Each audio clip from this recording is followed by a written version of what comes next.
Segunda parte da entrevista com o jornalista Palmério Doria, autor de Honoráveis Bandidos, sobre a família Sarney, família com GL. Palmério, nós estamos falando no primeiro bloco do lançamento do livro em São Luís. Quanto tempo você ficou lá? Você ficou um dia, 2? 3 dias, depois eu fui para Macapá. Aí. Não, aí o Sarney teve o bom senso de viajar para Macapá para impedir que fizesse a mesma coisa lá. Seria um lançamento de um restaurante, uma figura popular de Macapá, né? Mas aí ele inventou uma homenagem do Instituto dos Aposentados para segurar os cães. Imagine 2 dessas, né? Entendi. Aí se mata alguém. Exatamente. Que é o chamado imponderável. Exatamente. Imponderável. Nós estamos falando do crime da Toneleleiros, aí é quando mata alguém, aí é o que acontece. Aí é o cadáver. Aí é o cadáver, pintou o crise. cadáver. Ele teve a noção de que podia pintar uma coisa desse tipo e foi para lá na mesma noite, inventou essa cerimônia e segurou. Ele é hábil, né? Ele é hábil. Político hábil, sem dúvida. Ele é hábil. Agora é o gênio do mal. Eu não sabia, Palmério, para mim foi novidade, eu gosto da política regional, maranhense também, eu não sabia que ele era cria do Vitorino Freire. Direto. Eu pensei que ele fosse opositor, ele rompeu não. oportunisticamente.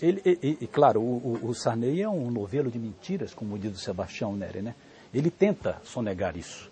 Ele cuida muito da biografia dele, né? Diz que acorda cedo para ouvir o canto dos passarinhos, mas o próprio Sebastião Neri diz que não, que é para pintar com caol, para ilustrar com caol a própria biografia, né? Para ter mais tempo de curar. Ele e o Josué Montelo. Agora, Palmério, você conversou com essa gente? Você conversou com eles também? Sarney, você entrevistou? Esse livro é um livro parcial.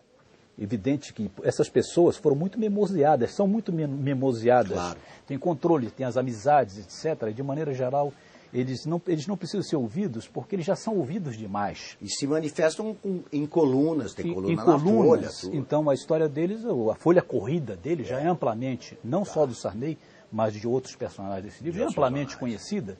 Então, se eles têm contestação, que partam para elas. Mas a gente conhece, todo mundo conhece.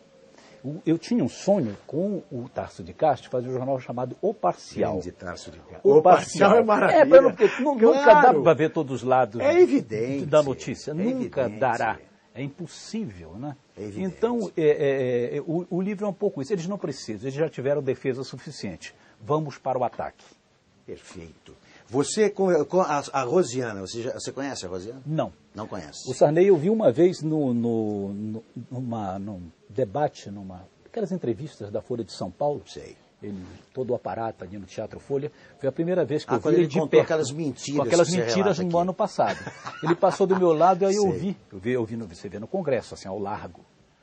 Mas, na verdade, quanto mais longe, melhor. É verdade. A que você atribui, Palmério? Na sua cabeça, é difícil, né, a gente entender cabeças confusas aí como essas. Por que o Sarney, aos 80 anos, continua tentando acumular patrimônio, acumular poder político? Por quê? Primeiro, eles são insaciáveis, eles são viciados em dinheiro. Eles são como esses vampiros que a gente vê hoje em dia em séries de TV, né, no cinema e na literatura, né?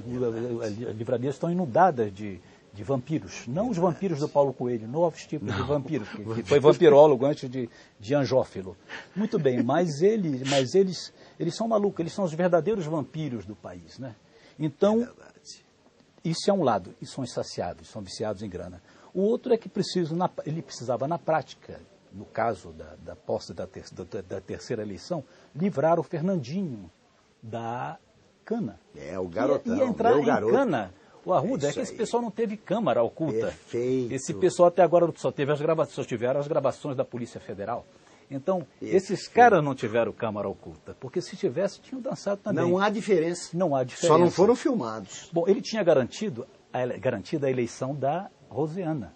Isso era ponto pacífico, porque existe a máfia de Beca, né? Claro. Como diz o Milor também. Sem a menor dúvida. Isso estava garantido, mas não o filho, porque o Ministério Público tem uma certa independência. Então era complicado ali. Aí ele precisou garantir. Ele precisava, tanto que negociavam na época, você deve lembrar muito bem, a cabeça do Tarso Genro. Isso mesmo. Então havia um jogo ali para de substituição, depois se arranjaram como se arranjam sempre, né? Está explicado, quer dizer, é uma questão de sobrevivência. Era uma questão de também. sobrevivência. Perfeito. Terminamos aqui a segunda parte da entrevista com o jornalista Palmério Doria, autor de Honoráveis Bandidos, que é um retrato do Brasil na era Sarney.